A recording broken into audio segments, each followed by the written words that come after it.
ये ग्रुप उन्हीं के द्वारा बनाया गया है। इसमें 87 मेंबर जुड़े हुए हैं जो सब लगभग पत्रकार हैं। उन्हीं में से एक ये उपाध्याय जी हैं, अभिषेक उपाध्याय। ये कह रहे हैं कि ये जो ग्रुप बनाया गया है इनकी न्याय यात्रा का, इसमें ये लिख रहे हैं कि फर्जी शंकराचार्य, हमारा नाम लिखा है, प्रकरण में विवेचना पूर्णता की ओर।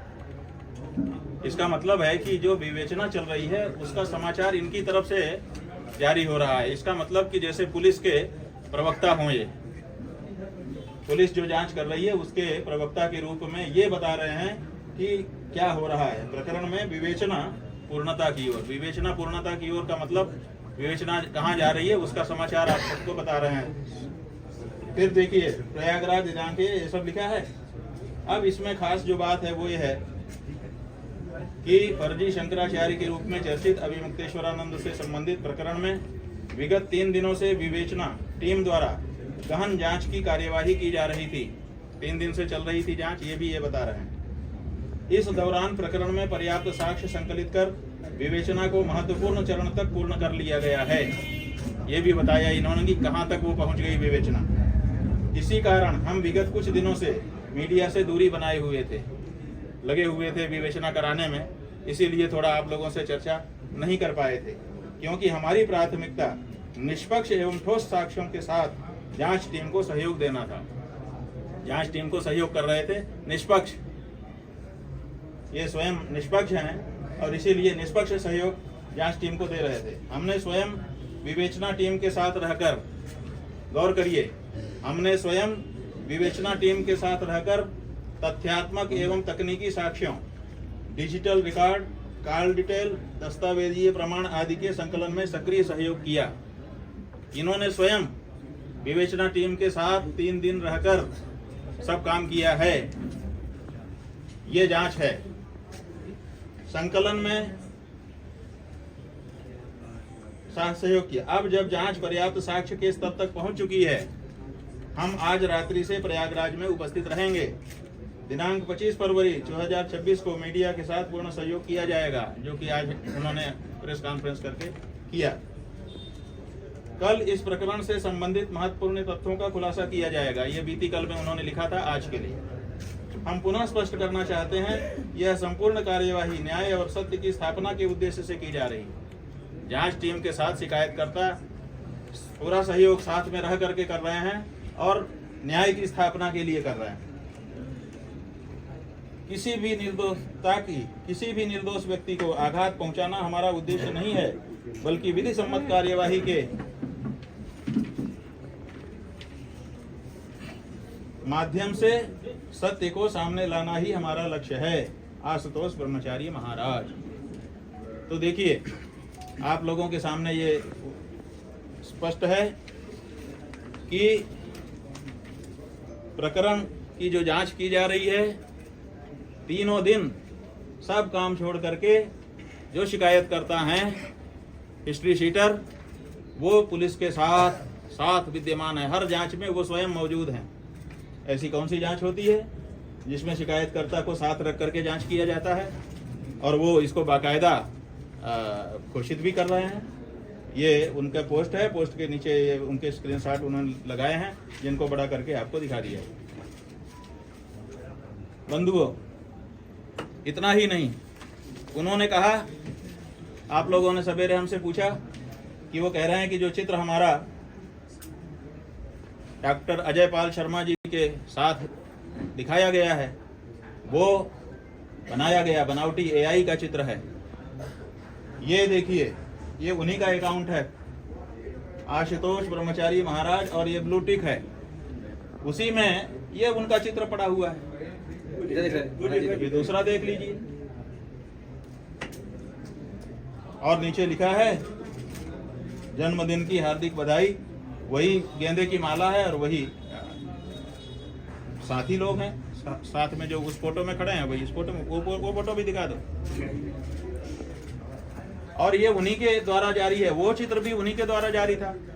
अभी फेसबुक पर देखा गया, उसको डिलीट कर दिया। लेकिन ये तो आखिर ये भी चित्र हमने बना दिया, एआई ने बना दिया, और एआई का बनाया चित्र आप अपने फेसबुक पर क्यों अपलोड करते हो? मतलब जब आप पकड़े जाओ तो एआई, आप भी यही कहते हो और आपका मुख्यमंत्री भी यही कहता है।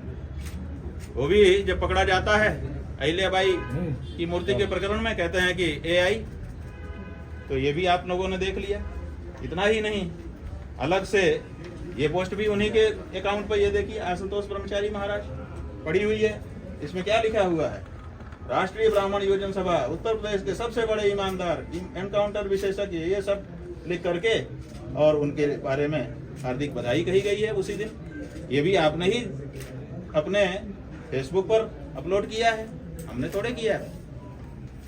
ये भी एआई ने कर दिया होगा, आपका काम एआई करता है। ये भी वहीं पर है, ये सब भी वहीं पर हैं, बहुत सारे हैं, कितना दिखाएं। ये तो एक बात है।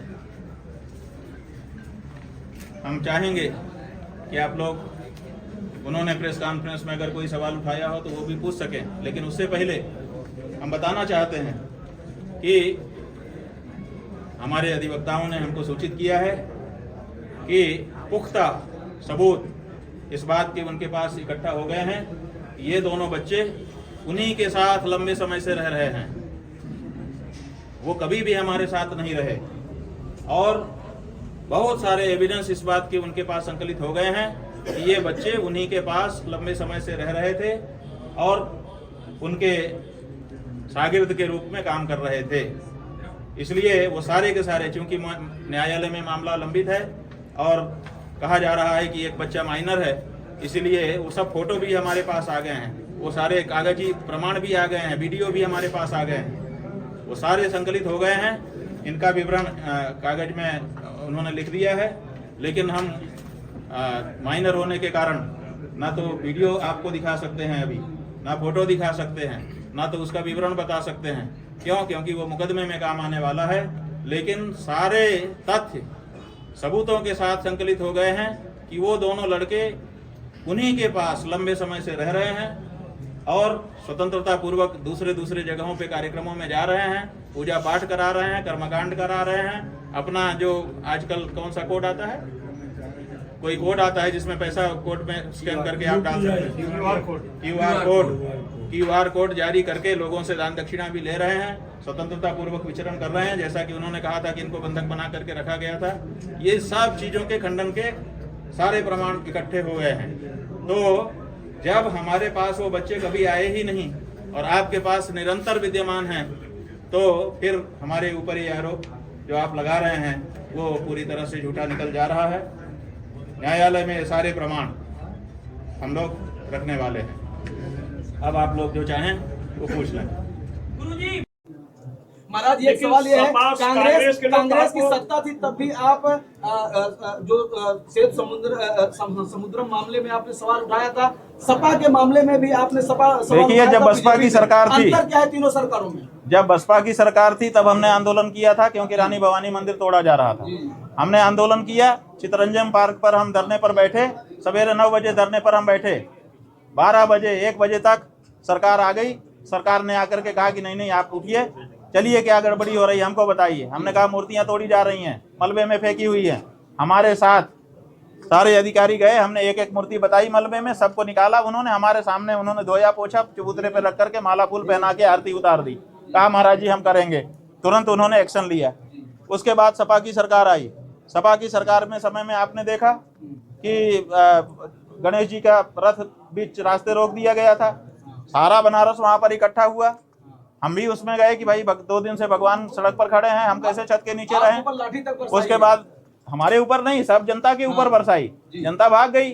हम कैसे भागते, हम डटे रहे, हाथ फैला करके मारिए। तो वो वीडियो आपने देखा, तो वो हमारे ऊपर लाठी मारी गई, लेकिन उन्होंने भी माफी मांग ली। उसके बाद फिर कांग्रेस की सरकार के समय में हमने गंगा को राष्ट्र नदी बनाने का आंदोलन किया। उसी में जिन पूर्णिमा के बारे में बात किया जा रहा है, 54 दिन तक अन्न जल दोनों छोड़ करके तपस्या पर बैठी रही गंगा को राष्ट्र नदी घोषित कराने के लिए। उस अविरल गंगा तपस्विनी का चरण छूना चाहिए लोगों को, लेकिन आज उनके बारे में कोई कुछ भी प्रबाद कर देता है। उसके बाद कांग्रेस ने भी गंगा को राष्ट्र नदी घोषित किया। बांध जिसमें 600 करोड़ रुपए खर्च हो चुके थे, उस बांध को, लोहारी नागपाला बांध को उन्होंने निरस्त किया और अविरल गंगा की बात कही। उसके बाद राम सेतु की रक्षा की बात आई। राम सेतु की का जो सेतु समुद्रम परियोजना थी, उसको भारतीय जनता पार्टी की अटल बिहारी सरकार ने पास किया था जब शत्रुघ्न सिन्हा जहाज रानी मंत्री थे, और बाद में वो सरकार चली गई तो मनमोहन सिंह प्रधानमंत्री बने, उनके समय में उसका इम्प्लीमेंट होने लगा। हमने उसका विरोध किया तो उस समय उन्होंने वो रोका, हालांकि सीधे नहीं रोका, कोर्ट के माध्यम से हुआ। तो सब सरकारों में हमने आंदोलन किया है और सब सरकारों के सामने धर्म की बात रखी है, सबने सुनवाई की। ये पहली सरकार है, हमने कहा मंदिर मत तोड़ो, इन्होंने तोड़ दिया। हमने कहा गाय मत काटो, ये काटते ही जा रहे हैं, बल्कि हमारी आवाज को चुप करना चाहते हैं। हमने कहा कि अविरल निर्मल गंगा बहने दो, क्या किया? 16 नाले काशी में गिरते थे, आज भी 16 गिर रहे हैं। इतने 12 साल की इनकी सरकार हो गई थी, कहते थे कि गंगा ने हमको बुलाया है। तो सब सरकारों के समय में हमने आंदोलन किया, धर्म की बात उठाई। बाकी सरकारों ने, किसी ने जल्दी, किसी ने देर, किसी ने सवेर सुना, लेकिन भारतीय जनता पार्टी की सरकार ने कभी भी धर्म के बारे में उठाई गई आवाज को नहीं सुना, बल्कि जो आवाज उठाई जाती है उसी को कुचलने का प्रयास किया। और इस समय तो बड़ी तेजी से बुलडोजर लेकर के हमको, हमारी आवाज को कुचलने का प्रयास किया जा रहा है। फर्क क्या है महाराज जी इनमें? यही फर्क है कि बाकी सरकारें करती थी, वो भी मनमानी करती थी, लेकिन जब आवाज उठती थी तो पीछे हो जाती थी कि नहीं नहीं ठीक है। लेकिन ये सरकार मनमानी करती है, और जब कोई आवाज उठाता है तो कहता है तुम्हारी हिम्मत कैसे, हम तो करेंगे मनमानी। ऐसा क्यों? ये स्वभाव है, अहंकार इनका स्वभाव है, और इसलिए इनका स्वभाव बन गया है कि ये ईवीएम सेट करके काम करते हैं, ऐसा लोग कहते हैं। या तो इनके पास ऐसा कोई गणित होगा जिससे यही जीत जाते हैं, जनता विरोध में रहती है फिर भी जीत जाते हैं, इसलिए ये परवाह नहीं करते हैं किसी की। इसका मतलब महाराज जी आप तो हर सवाल के खिलाफ सवाल उठाते हैं। बात यह है कि हम तो इनकी नजरों में हमारी उपस्थिति ही अवैध है। तोड़ दो, क्या कोई अधिकारी आपसे तोड़ दो, हम कहते हैं तोड़ दो। मीडिया के कुछ अधिकारी रेकी करते हुए, बात यह है, हमको नहीं पता है कि किसने क्या रेकी की, हमको कोई नोटिस नहीं दिया गया, हमसे कोई बात नहीं हुई है। बाकी जिसको जो करना हो, लेकिन इससे आवाज चुप हो जाएगी, ये बिल्कुल मुगालता मत पालो। जो गौ माता की रक्षा की आवाज है, या धर्म के मामले में जो भी दूसरी आवाज है, या तुम्हारी पोल खोलने के मामले में जो भी हमारी आवाज है, वो रुकने वाली नहीं है। हम मठ मंदिर बचाने के लिए नहीं शंकराचार्य बने हैं, हम धर्म की रक्षा के लिए शंकराचार्य बने हैं। ना रहे 4 ठो मठ, हमारा 4 मठ गिरा दोगे, हमको 14 मठ सनातन धर्म की जनता अगर बनी रही तो दे देगी। इसलिए मठ के लिए कभी शंकराचार्यों ने प्रयास नहीं किया है। शंकराचार्यों ने सनातन धर्म को बचाने के लिए प्रयास किया है, और हमको अगर हमारे गुरुजी ने गद्दी पर बैठाया है तो हमको कह के गए हैं कि धर्म के मामले में कभी समझौता मत करना, तो हम समझौता नहीं करेंगे। हमने अपने गुरु महाराज को वचन दिया है। इस बात की आशंका है कि यहाँ पर भी बुलडोजर की कार्रवाई या संपत्ति की अरे भाई, हो सकती है। जो कार्रवाई होगी सबका हम सामना करेंगे, लेकिन गौ माता की रक्षा और इसी तरह के सनातन धर्म के जो मुद्दे हैं उन पर आवाज उठाते रहे। लखनऊ जाएंगे महाराज जी, जो आपने ऐलान किया? 11 मार्च को लखनऊ जाने का हम लोगों का कार्यक्रम है, जो यथावत है, उसमें कोई परिवर्तन नहीं किया गया है।